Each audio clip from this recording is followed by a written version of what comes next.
Assalamualaikum warahmatullahi wabarakatuh. Perkenalkan, nama saya Anissa Tiara Wulandari. Saya kelas dari 031 ingin mempresentasikan tentang pembiayaan jangka panjang, saham preferred dan saham biasa.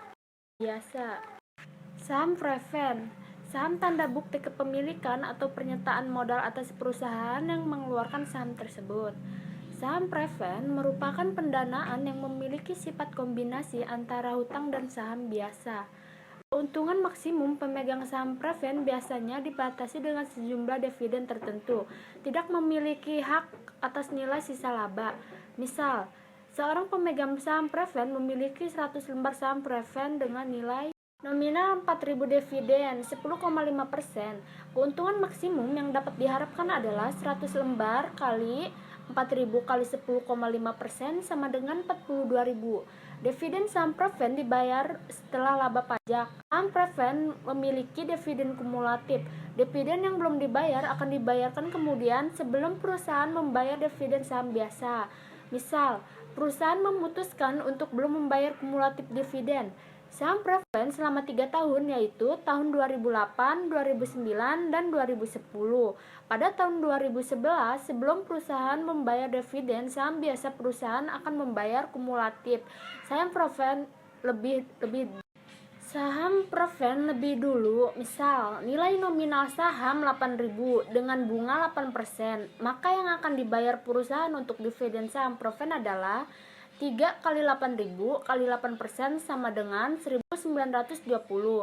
Jenis-jenis saham preferred, saham preferred kumulatif, saham preferred partisipasi, saham preferred kumulatif, selalu diperhitungkan kewajiban pembayaran dividennya. Sebelum dividen saham biasa, saham preferred partisipasi memiliki berhak menerima dividen tambahan jika pemegang saham biasa menerima dividen tambahan. Penggunaan saham preferred yang tidak dapat dipertukarkan tidak banyak digunakan sebagai pendanaan. Salah satu kelemahan saham preferred bagi penerbit adalah dividen. Saham preferred tidak dapat mengurangi laba kena pajak perusahaan. Salah satu manfaat pendanaan saham preferred adalah saham preferred merupakan rencana pendanaan yang fleksibel. Keuntungan lain dari saham preferred yang tidak dapat dipertukarkan adalah tidak adanya jatuh tempo sehingga dari sisi kreditoran. B. Saham biasa. Pemegang saham biasa merupakan pemilik akhir perusahaan. Saham biasa tidak memiliki jatuh tempo, tapi pemegang saham dapat melikuidasi dengan menjual saham yang dimiliki pada pasar sekunder. Istilah-istilah pada saham biasa. 1.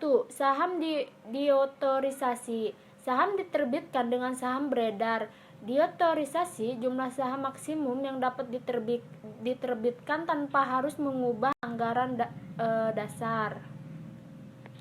Saham diterbitkan pada saat saham biasa diotorisasi dijual.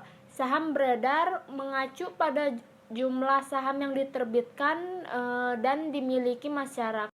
2. Nilai nominal. Nilai nominal sering disebut nilai pari saham yang dicatat pada anggaran dasar perusahaan dan tidak memiliki nilai ekonomis, yang berarti nilai nominal saham sebagai besar ditetapkan di bawah harga pasar. Misal, perusahaan akan dimulai usaha dengan menjual 10.000 lembar saham dengan harga per lembar 3.600. Nilai nominal per lembar saham 400. Maka struktur modal sendiri adalah sebagai berikut. Sekian dari saya. Bila ada kekurangan atau kesalahan mohon dimaafkan. Billahi taufiq wal hidayah. Wassalamualaikum warahmatullahi wabarakatuh.